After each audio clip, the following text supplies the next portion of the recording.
Hi everyone, myself Rachna Katale. This is our second lecture on laws of thermodynamics. In previous lecture, we learned about the thermodynamic system and thermodynamic variables. Now in this lecture, we study about the equation of state and thermodynamic equilibrium. So the first concept is equation of state.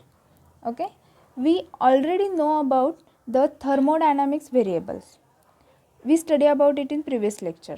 They are like pressure, volume, temperature, etc.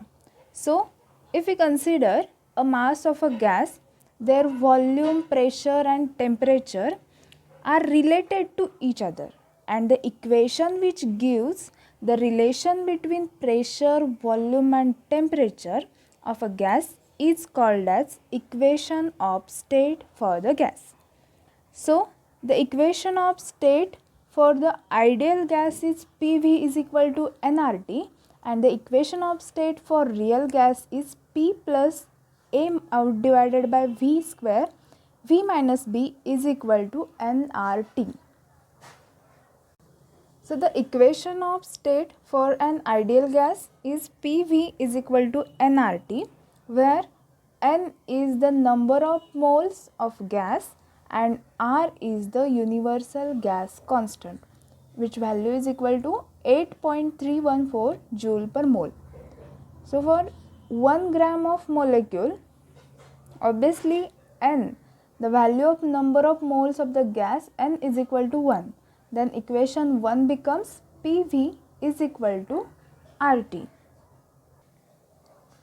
This equation of state of an ideal gas is derived on the basis of assumptions of kinetic theory of the gases.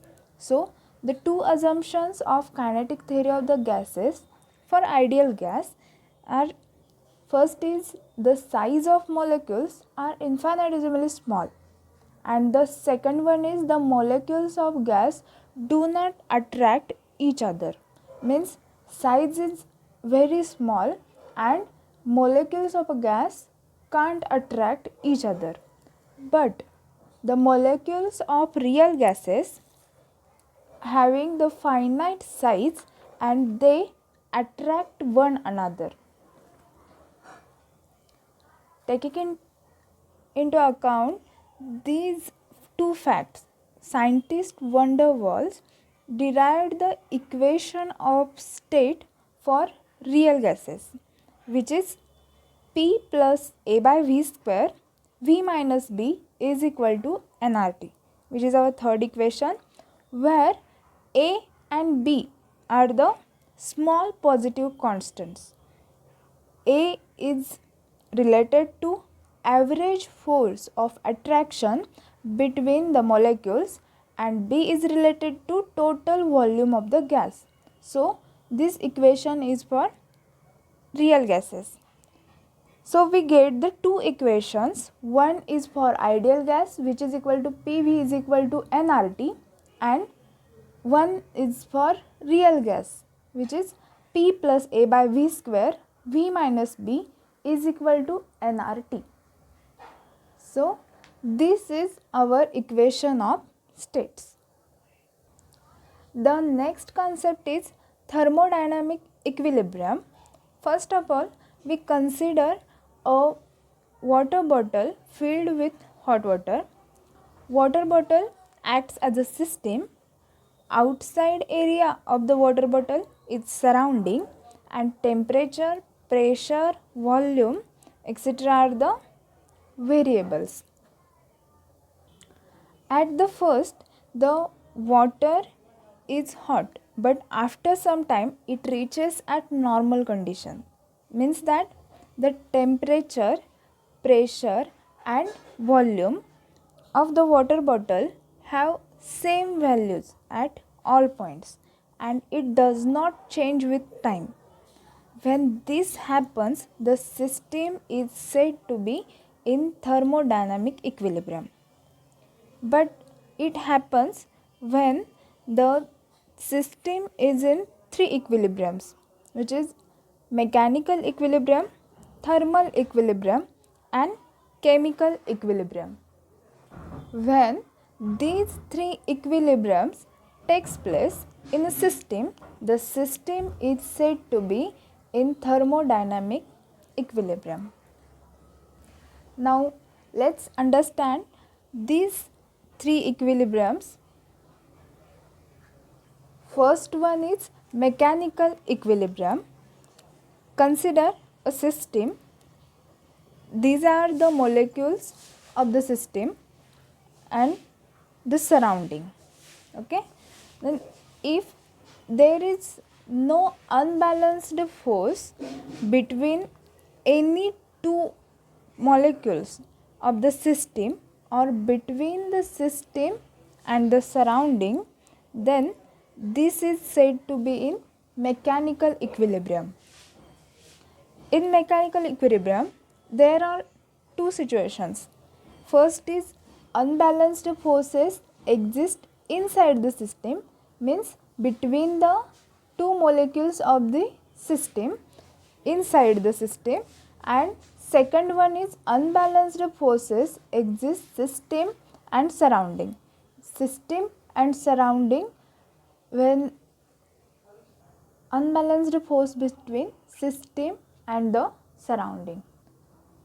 When unbalanced forces exist inside the system, they will bring about relative motion between different parts of the system and thermodynamic coordinates values will change. Means coordinates values change because of the unbalanced forces between the molecules of the system. And if the unbalanced forces exist system and the surrounding, the additional exchange of heat will take place. And the third one is mechanical equilibrium implies uniformity of pressure. That means pressure all over the system or the system and surrounding is equal. Next equilibrium is thermal equilibrium. A system is said to be in thermal equilibrium if there is no difference of temperature between the system and surrounding or between the molecules of the system. Then if temperature exists, there will be flow of heat from higher temperature to lower temperature and thermodynamic coordinates will change. And the third one is uniformity of temperature.